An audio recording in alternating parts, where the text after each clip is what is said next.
ادفع باللتی ہی احسن فاذا الذی بینک وبینہ عداوۃ کانہ ولی حمیم. نیکی اور بدی، اچھائی اور برائی دونوں برابر نہیں ہو سکتی. برائی کا بدلہ برائی سے نہیں بلکہ بہتر انداز میں، اچھے انداز میں برائی کا بدلہ بھلائی سے دو. اس کا فائدہ یہ ملے گا کہ جس انسان اور تمہارے درمیان دشمنی ہے وہ تمہارا جانی دشمن نہیں بلکہ تمہارا جگری دوست بن جائے گا. یہ اسلام کی اخلاقی تعلیمات کا فائدہ خود اللہ رب العالمین نے قرآن مقدس کی روشنی میں بیان کیا. مسلمانوں، ہمارے اخلاقی تعلیمات کا مفاد یہ ہے، اخلاق میں کیا چیزیں داخل ہیں. اگر ہم اس سلسلے میں سوال کریں کہ ہمارے اسلامی اخلاق میں کیا چیزیں شمار کی جاتی ہیں یا اسلامی اخلاق کن صفات اور خوبیوں پر قائم ہے، اگر اس سلسلے میں آپ غور کریں تو میں آپ کے سامنے حسن رضی اللہ عنہ کا قول پیش کرنا چاہتا ہوں، جنہوں نے کہا تھا حسن الخلقی ثلاثۃ صفات اور ثلاث صفات. حسن اخلاق 3 خوبیوں کا نام ہے. ذرا غور کیجئے، 3 خوبیوں پر اسلامی اخلاق کی بنیاد ہے. پہلی خوبی بسط الوجہ. بسط الوجہ کا مطلب یہ ہوا خندہ پیشانی کے ساتھ پیش آنا، مسکراہٹ کے ساتھ ملنا اور گفتگو اچھی کرنا. اسے عربی زبان میں بسط الوجہ کہتے ہیں. اور دوسری بات انہوں نے کہا طلب الحلال، حلال چیز کو طلب کرنا. اور تیسری بات کو بیان کرتے ہوئے کہا تھا التوسیۃ علی العیال، اہل و عیال پر کشادگی پیدا کرنا، اہل خانہ کے ساتھ اچھا برتاؤ کرنا. ذرا غور کیجئے عبداللہ ابن مبارک کا قول اس سلسلے میں کیا ہے. انہوں نے بھی کہا تھا حسن خلق میں بنیادی طور پر 3 چیزیں شامل ہیں. پہلی چیز کے بارے میں کہا تھا بسط الوجہ اور اجتناب المحارم، خندہ پیشانی کے ساتھ پیش آنا، حرام چیزوں سے اجتناب کرنا، کف الاذی، لوگوں کو اپنی برائی سے محفوظ رکھنا. اور تیسری بات بیان کرتے ہوئے کہا تھا بذل الندی، سخاوت کا، فیاضی کا، اپنی جیب کو کشادہ کرنے کا انہوں نے حکم دیا. ایک مسلمان کسی بھی حالت میں بخیل نہیں ہو سکتا. ایک مسلمان اپنے بھائیوں کے ساتھ، غیر مسلموں کے ساتھ، یہاں تک کہ دشمنوں کے ساتھ جہاں عدل کا معاملہ کرتا ہے، انصاف کو برتتا ہے، وہیں پر سخاوت کا معاملہ کرتے ہوئے غیر مسلم کو تالیف قلب کی روشنی میں لاتے ہوئے اسے اسلام کی دعوت پیش کر دیتا ہے. اگرچہ زبان سے اس بات کا اظہار نہیں کرتا کہ تم اسلام لے آؤ. اہل حدیثوں میں آپ سے خاص طور پہ کہنا چاہتا ہوں، اپنے اخلاق کی بلندی اور عظمت کے ذریعے بدعت میں گھرے ہوئے انسانوں کو حق میں داخل ہونے کی دعوت پیش کرو. زبان سے کہنے کی نوبت نہ آئے، آپ کے وجود کو دیکھ کر، آپ کے اخلاق سے متاثر ہو کر بدعت کی دلدل میں، شرک اور کفر کی تاریکی میں پھنسے ہوئے انسان حق سے قریب ہو جائیں، جیسا کہ نبی صلی اللہ علیہ وسلم کی زندگی میں ایک بدوی مشرک کا حال تھا. وہ حال آپ سبھی جان چکے ہیں. ایک بدوی مشرک نبی کے پاس حاضر ہوتا ہے مدینے میں اور اپنے سخت لہجے میں نبی سے کہتا ہے خطاب کرتے ہوئے یا محمد آتنا من مال اللہ الذی آتاک، اے محمد اللہ نے تجھے جو مال دیا ہے اس مال سے مجھے بھی دو. ذرا غور کیجئے، ہمارے دور کا انسان شاید یہ جواب دیتا تمہارے باپ نے دیا ہے تم مجھ سے مطالبہ کرتے ہو. لیکن نبی صلی اللہ علیہ وسلم نے بدوی کی حالت کو جانا، اس کے اخلاق کو پہچانا، عمدہ اخلاق کا ثبوت دیتے ہوئے کہا جاؤ ان پہاڑوں کے دونوں پہاڑوں کے بیچ میں جو وادی ہے، اس وادی میں جو بکریاں ہیں ان بکریوں کا ریوڑ ہاتھ کر لے کر جاؤ. بدوی انسان نبی صلی اللہ علیہ وسلم کے چہرے کو دیکھ کر کہتا ہے محمد کیا مذاق کرتے ہو؟ نبی نے کہا محمد مذاق نہیں کرتا. کہا تم جاؤ بکریوں کے ریوڑ کو ہانکو اور مدینے کا کوئی شخص تم سے مطالبہ نہیں کرے گا. تم بکریوں کے ریوڑ ہانک کر کیسے لے جاتے ہو؟ وہ انسان گیا بکریوں کے ریوڑ کو ہانکتا ہوا اور کسی انسان نے اسے تعارف نہ کیا. لیکن اس سخاوت کا، اس کرم کا، عمدہ اخلاق کا اثر اس بدوی صحابی پر ہوا. اس نے جتنے قبائل کے لوگوں سے ملاقات کیا سب کو اسلام کی دعوت پیش کرنے لگا اور برملا تو پہ کہا ایھا الناس اسلموا، اے لوگوں اسلام لے آؤ. فإن محمد یؤتی عطاء لا یخشی بعدہ الفقر، محمد تو اتنا سخی اور فیاض ہے، اس قدر دیتا ہے کہ اسے فقیری اور محتاجگی کا ڈر نہیں ہوتا۔ اسلام نے بلند اخلاق کی تعلیمات دی ہے۔ ابھی دیپاولی گزری، ہمارے کتنے بھائی سوال کرتے ہیں غیر مسلموں کی جانب سے آنے والی مٹھائیوں کو ہم کھائیں، اسے قبول کریں یا نہ قبول کریں؟ اس کے الٹا آپ سوال کیوں نہیں کرتے ہو کہ کیا غیر مسلموں کو مٹھائی ہم ہدیے میں دیں یا نہ دیں؟ اسلام نے تو عطا دینے کو، خرچ کرنے کو، انفاق کو اسلام کی تقویت کا سبب قرار دیا تھا۔ مسلمان تو دینا جانتا تھا، مسلمان لینے کو نہیں جانتا تھا، مسلمان تو عظمت کو جانتا تھا، خودداری کو جانتا تھا۔ مسلمان کے اخلاق میں یہ بلندی تھی کہ طعام کو تو فضیلت دیتا تھا، لیکن کسی کے کھانا کھانے کی تمنا اور للچائی نگاہ اس کی نہیں ہوا کرتی تھی۔ ابھی میں نے شروع میں آپ کے سامنے اس بات کو پیش کیا کہ نبی صلی اللہ علیہ وسلم کے ہلاکت سے بچنے اور نجات سے بچنے کا جو طریقہ خدیجہ نے بیان کیا تھا، اس میں انہوں نے کہا تھا کہ آپ مہمان نوازی کرتے ہیں، لہذا اللہ رب العالمین آپ کو رسوا نہیں کرے گا۔ اسلامی بھائیوں، اصلاح معاشرہ میں اگر آپ اخلاق کی عظمت کو یا اخلاق کے کردار کو دیکھنا اور سمجھنا چاہتے ہیں تو ہمیں نبی صلی اللہ علیہ وسلم کی زندگی کو سمجھتے ہوئے صحابہ کرام کی زندگی کو سمجھنا چاہیے، کیونکہ اسلام نے تو اخلاقی اعتبار سے ہمیں امانت کا، عدل و انصاف کا حکم دیا اور برملا طور پہ اعلان کر دیا، لا یجرمنکم شنآن قوم علی الا تعدلوا اعدلوا هو اقرب للتقوی۔ کسی قوم کی دشمنی تمہیں اس بات پہ آمادہ نہ کر دے کہ تم تقوی کا دامن ہاتھ سے چھوڑ دو، عدل و انصاف سے کام لو، کیونکہ یہی تقوی کے زیادہ قریب ہے۔ دشمن سے معاملہ آ جائے، گواہی کی بات آ جائے، باپ ہی کیوں نہ مد مقابل ہو، بیٹا کیوں نہ مد مقابل اور نقصان سے دوچار ہونے والا ہو، اسلامی تعلیمات ہمیں اس بات کی دعوت دیتی ہیں کہ ہم حق کے ساتھ، انصاف کے ساتھ گواہی دینے والے ہو جائیں، اگرچہ وہ گواہی ہمارے نفس کے خلاف ہو، ہمارے باپ کے خلاف ہو، ہمارے بیٹے کے خلاف ہو، کیونکہ اسلام نے تو ہمیں عدل کا، انصاف کا حکم دیا تھا۔ اور یاد رکھو، عدل و انصاف کے ذریعے روئے زمین میں شادابی آتی ہے، ملک میں خوشحالی پیدا ہوتی ہے، انسانیت ترقی کرتی ہے۔ اسی بات کی گواہی مسلمانوں کے ساتھ ساتھ یہودیوں نے دی ہے۔ آئیے ذرا سماعت کیجیے کہ عبداللہ بن رواحہ صحابی رسول کو اللہ کے رسول صلی اللہ علیہ وسلم نے خیبر کے فتح کے بعد بنو قریظہ کے پاس جو کھجور کے باغات تھے، صلح اس بات پر ہوئی تم کھیتیاں کرو گے، تمہارے کھجور کی پیداوار کا نصف حصہ مسلمانوں کو ملے گا اور نصف کے تم مالک رہو گے۔ کھجور کا پھل آنے کے قریب ہے، یا آ چکا ہے۔ نبی صلی اللہ علیہ وسلم نے عبداللہ بن رواحہ کا انتخاب کیا کہ جاؤ تم بنو قریظہ کے باغ میں جو کھجور ہے اس کا اندازہ کرو، تاکہ ان سے کھجور کی پیداوار کا صلح کے مطابق آدھا حصہ لے لیا جائے۔ آپ یہاں اس بات پہ غور کیجیے کہ عبداللہ بن رواحہ اور بنو قریظہ کے درمیان رقابت تھی، دشمنی تھی۔ جب بنو قریظہ کے یہودیوں نے اس صحابی کو دیکھا ڈر گئے، اور جب انہیں سہما ہوا دیکھا تو کہا آخر کیا وجہ ہے، تم ڈرے اور سہمی نظر آتے ہو؟ کہا تم کو بھیج دیا گیا کھجور کے پھل کا اندازہ مقرر کرنے کے لیے،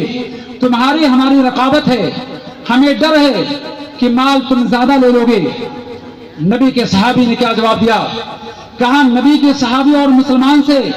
تم یہ توقع رکھتے ہو کہ مال کو تم سے زیادہ لے لیا جائے گا؟ ہرگز ایسا نہیں ہو سکتا۔ انہوں نے پورے انصاف کے ساتھ، عدل کے ساتھ کھجور کے پھل کا اندازہ مقرر کیا اور کہا میرے اپنی تعلیم اور سوچ کے مطابق تمہارے بارے میں فیصلہ ہے۔ یہودیوں نے برملا طور پہ کہہ دیا تھا بہذا قامت السماوات والارض او بہذا العدل قامت السماوات والارض، اسی عدل و انصاف کی بنیاد پر آسمان و زمین قائم ہیں۔ مسلمانوں، ہماری علامت تو پہلے یہ تھی کہ ہم عدل کا ترازو اپنے ہاتھوں سے تھامے رہتے تھے، ہم انصاف پر مبنی فیصلے کیا کرتے تھے، کیونکہ قرآن نے ہمیں اس بات کا حکم دیا وَإِذَا حَكَمْتُمْ بَيْنَ النَّاسِ فَاحْكُمُوا بِالْعَدْلِ، جب تمہیں لوگوں کے مابین فیصلہ اور جج مان لیا جائے تو عدل و انصاف کے ساتھ تم فیصلے صادر کرو۔ اور یہ بات اگر نبی کی زندگی میں آپ کو نظر آتی ہے تو صحابہ کرام کی زندگی میں اس کا بہترین عکس آپ کو نظر آئے گا۔ واقعہ یوں ہے کہ اللہ کے رسول صلی اللہ علیہ وسلم کے